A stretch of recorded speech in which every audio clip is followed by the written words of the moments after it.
Hola chicos y chicas, bienvenidos a este canal. Por parte de la Universidad Politécnica de Pachuca, de la carrera Ingeniería en Biotecnología, les vamos a hablar del metabolismo microbiano, un tema bastante importante de bioquímica. Este equipo está conformado por Anacleto Vargas Mariofe, Godínez Zamudio, Andrea Jacqueline, Pérez Ramírez Luis Daniel y Ramírez Cortina Mariana.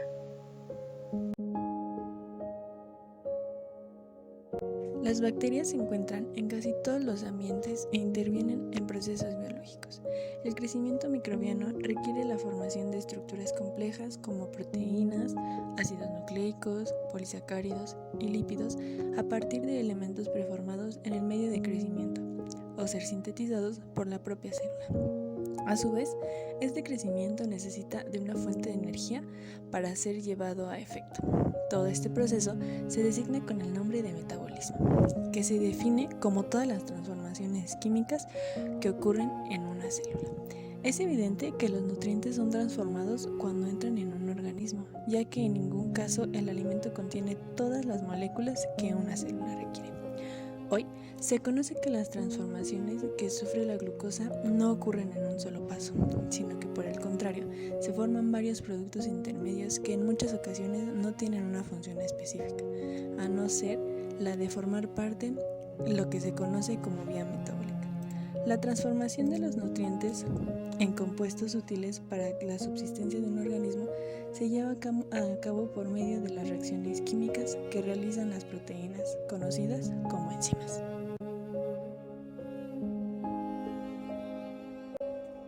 La energía liberada en las reacciones catabólicas se utiliza para fosforilar ADP, generando ATP. La energía almacenada en el ATP se utiliza en la mayoría de los trabajos celulares. Por lo tanto, el ATP acopla los procesos productores de energía de la célula a los consumidores de energía. Todos los procesos que ocurren en la célula o bacteria requieren de energía. Esta energía está almacenada como moléculas de ATP que se forma a partir de ADP y fosfato inorgánico.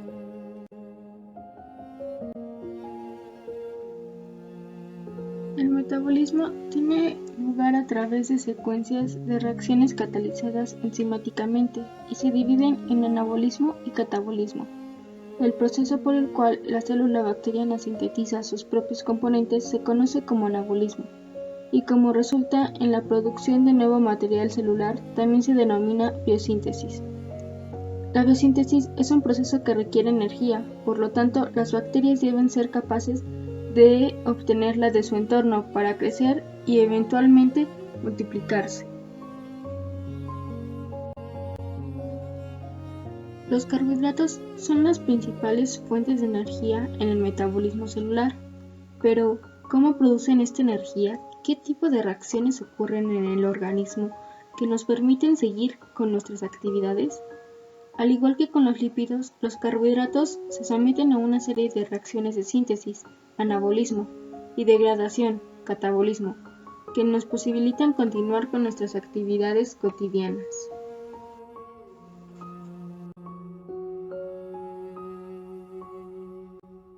Anabolismo y catabolismo son las partes en las que se divide el metabolismo. El metabolismo es una reacción de síntesis donde se consume energía. El catabolismo es una reacción degradativa donde se libera energía. Aunque estos dos procesos son distintos, funcionan de manera coordinada. El anabolismo es una reacción química constructiva donde se sintetizan moléculas complejas a partir de otras más simples, que pueden ser orgánicas o inorgánicas. Así las moléculas pueden crecer y renovarse o ser almacenadas como reservas de energía. Este proceso metabólico de construcción, donde se consume energía para obtener moléculas grandes a partir de otras más pequeñas, es posible gracias al aporte de energía del adenosintrifosfato, ATP. En estas reacciones, los compuestos más oxidados se reducen a través del anabolismo. Los seres vivos pueden formar proteínas a partir de aminoácidos y así mantener los tejidos corporales. Etapas del anabolismo. 1. En la primera etapa se producen precursores como los aminoácidos, monosacáridos y otros. 2. Luego los precursores se activan utilizando energía del adenosintrifosfato. 3. En la tercera etapa se producen moléculas más complejas como las proteínas, polisacáridos, lípidos y ácidos nucleicos.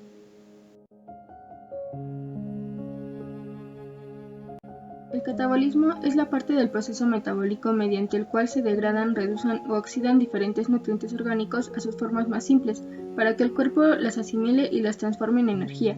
Esta energía es esencial para el funcionamiento del anabolismo. La energía que se libera se almacena en moléculas de ATP y así la célula puede realizar acciones vitales como la contracción muscular y la síntesis de moléculas. Es una fase destructiva de reducción donde de una molécula orgánica compleja como glúcidos y lípidos se obtienen otras más simples como H2O, CO2, ácido láctico o amoníaco. Etapas del catabolismo. 1. Las grandes moléculas orgánicas como las proteínas, polisacáridos o lípidos son degradadas a aminoácidos, monosacáridos y ácidos grasos. 2. Las moléculas pequeñas son llevadas a las células y se transforman en moléculas aún más simples, liberando energía durante el proceso. 3. Finalmente se oxidan las coenzimas en la cadena transportadora de electrones. Dentro de las principales vías metabólicas podemos mencionar la glucólisis, el ciclo de Krebs, la glucogénesis. Cada una de estas vías será explicada a continuación.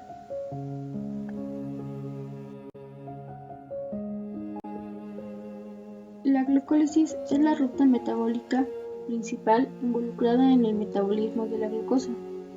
Se trata de una secuencia de 10 reacciones que degradan una molécula de glucosa en 2 moléculas de piruvato, con la generación de moléculas altamente energéticas, ATP y NAD, como productos intermediarios que pueden servir en otras rutas metabólicas. La glucólisis puede producir ATP en 2 diferentes condiciones metabólicas, es decir, en condiciones anaerobias o en condiciones aerobias. En el caso de las primeras, el producto final es el piruvato, que entrega en la mitocondria y es oxidada en el ciclo de Krebs, y la fosforilación oxidativa a dióxido de carbono y agua, produciendo grandes cantidades de energía. Por otra parte, en condiciones anaerobias, el piruvato es reducido por el NAD al lactato. Esto da paso a la producción continua de ATP en las células que contienen mitocondrias o con bajas concentraciones de oxígeno, aunque esta vía genera una pequeña cantidad de energía versus la vía aeróbica.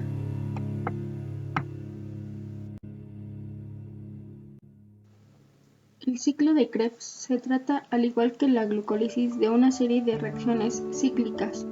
8 en total son llevadas a cabo durante el ciclo de Krebs, cuya finalidad es la oxidación de una molécula de acetilcoenzima A para dar lugar a 2 moléculas de CO2, generando energía, ya sea en forma de ATP o de transportadores electrónicos como el NAD o FAD.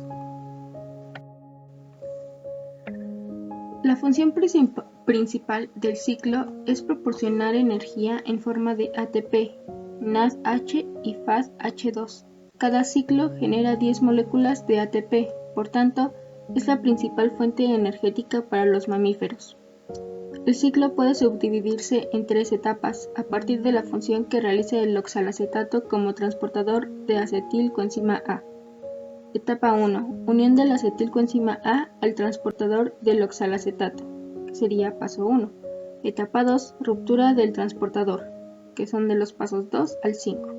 Y etapa 3. Generación del transportador, pasos 6 al 8.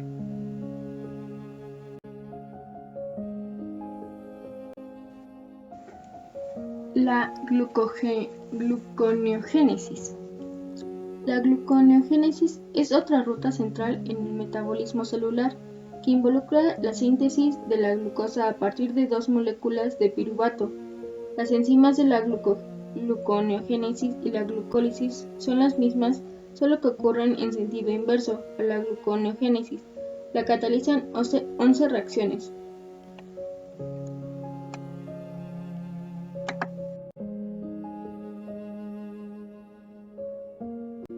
Los lípidos es un grupo de biomoléculas heterogéneo que tienen en común 2 cosas. Suelen ser hidrófobas o lipófilas. Las hidrófobas son las insolubles en disolventes polares, el más conocido, el agua. Las lipófilas son aquellas solubles en disolventes apolares, tales como la acetona, el cloroformo, el alcohol y la benzina. Algunos de estos lípidos pueden ser anfipáticos. Anfi significa doble y páticos afinidad, dado así que son de doble afinidad. Tienen una parte apolar, soluble en disolvente orgánico, y otra parte soluble en disolventes polares, por ejemplo, el agua. Tal es el caso de un fosfolípido, que tienen una cabeza hidrofílica y una cola hidrofíbica, y que forman parte de la bicapa lipídica. Metabolismo de los lípidos. El metabolismo de los lípidos se divide en 6 partes. La primera es digestión. Inicia en la boca con la masticación. Participa en una enzima llamada lipasa salival.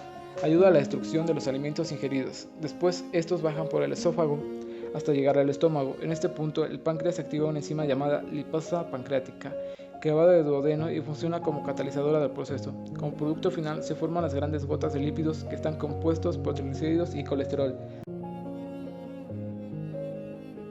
2.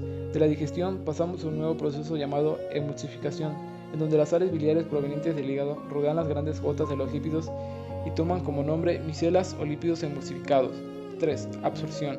En este proceso, las micelas son absorbidas por las microvellosidades del intestino. Una vez dentro, se descomponen en proteína, colesterol y triglicéridos. Luego, en el aparato de Golgi se transforman en kilomicrones.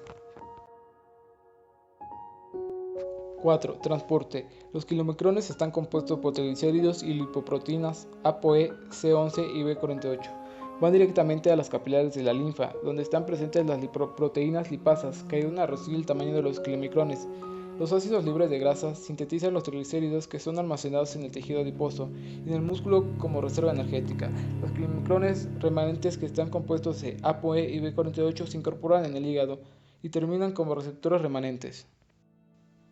5. Metabolismo en el hígado. Sucede el metabolismo de los lípidos. En él están presentes los hepatocitos, que se encargan de degradar los lípidos en 3 ácidos grasos y un glicerol. Esto se le llama biosíntesis. En el hígado se destruyen las kilomicrones y se convierten en colesterol VLDL, compuesto por ApoE, C11 y B100.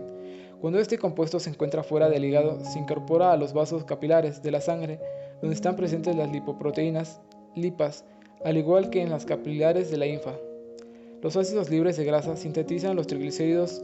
Continuo a esto, se convierte en colesterol IDL, compuestos por el ApoE y B100. Mientras hace un trayecto, el IDL se divide en 2. Una parte se va al hígado y se convierte en LDL receptor, y toma el nombre de colesterol endol.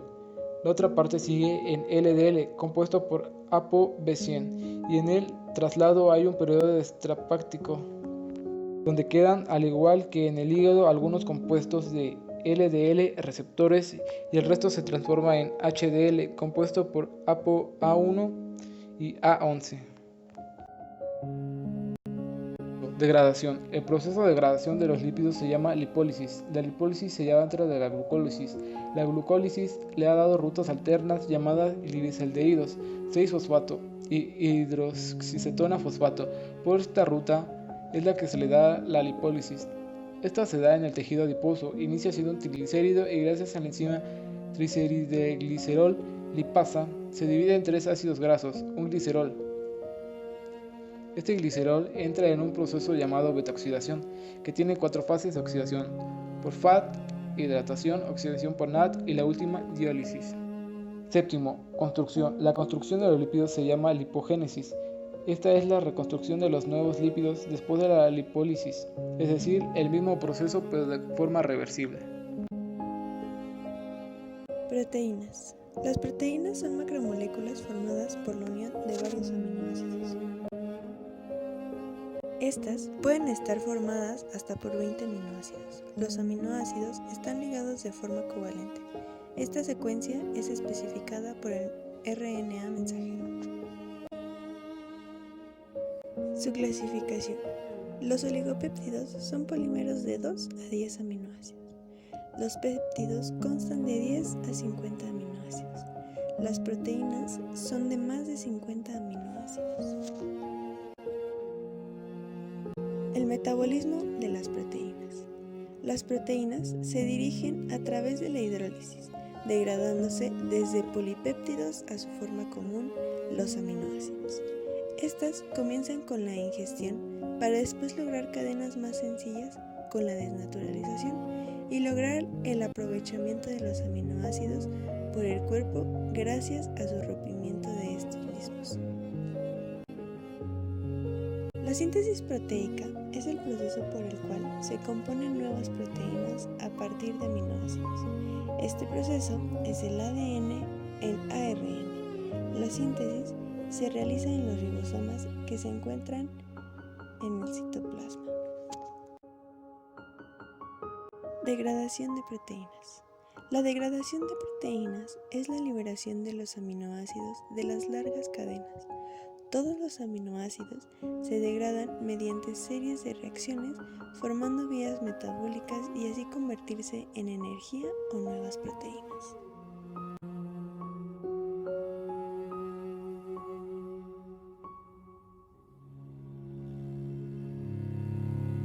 Los ácidos nucleicos están compuestos por una base nitrogenada, una purina o una pirimidina, una pentosa, una ribosa o desoxirribosa, según el ácido nucleico, y un grupo fosfato, causante de las cargas negativas de los ácidos nucleicos y que le brindan características ácidas. Funciones biológicas de los nucleótidos. Función estructural.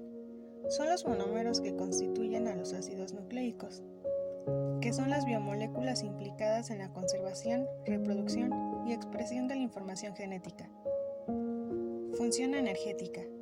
Si el nucleótido se une a 2 o 3 fosfatos, forma los nucleótidos difosfato o trifosfato, como el ADP y el ATP, moléculas que acumulan, transportan y ceden energía. Función coenzimática. Si el nucleótido se une por un grupo fosfato a otra sustancia, da nucleótidos no nucleicos que actúan como coenzimas. Metabolismo de los ácidos nucleicos. Los ácidos nucleicos se pueden sintetizar desde compuestos simples como el amonio y el dióxido de carbono, síntesis de nuevo, o bien a partir de los restos de la degradación del DNA o de RNA de la propia célula a los ingeridos, rutas de recuperación o de salvamento. Rutas de recuperación. Partiendo de un polímero de ácido nucleico, siempre actúan las siguientes enzimas para obtener nucleótidos libres. 1. Endonucleasas. 2. Fosfodiesterasas. La vía más común para degradar los nucleótidos por la acción de dos enzimas. Nucleotidasas. Van a eliminar el fosfato del nucleótido liberando el ácido fosfórico y el nucleósido. Nucleósido fosforilasas. Es una manera curiosa en la que se hidroliza en el ACN glucosídico para liberar la base y a su vez la pentosa es resfosforilada en la posición 1. La síntesis de las purinas. Comienza condensando poco a poco los N procedentes de GLN y ASP y los carbonos procedentes de CO2, formil, tetrahidrofolato y GLI. El producto final es el ácido inosínico o inosina monofosfato, IMP. Este es el punto de ramificación para sintetizar AMP y GMP. Posteriormente se produce la aminación a partir de la glutamina para generar el GMP. De un modo similar, el IMP recibe un amonio del ASP para convertirse, tras varias etapas, en AMP. En la degradación de las purinas, una vez que se han liberado de la pentosa y del fosfato, todas se convierten en ácido úrico, que posteriormente se degrada a urea. La urea se puede descomponer espontáneamente de amonio y CO2. El ácido úrico y sus derivados son muy insolubles en agua, lo que en muchas ocasiones provoca problemas de salud cuando su concentración es elevada. Pirimidinas. La síntesis de pirimidinas comienza con la condensación del carbamoil fosfato con ASP para, a través de varias etapas, acabar formando el primer anillo de pirimidina, que es el ácido orótico. Esta base es la que se une al PRPP para dar al primer nucleótido monofosfato. Una serie de modificaciones enzimáticas relativamente simples convierten el OMP en UMP con un grupo amino procedente de GLN. El UTP se convierte en CTP.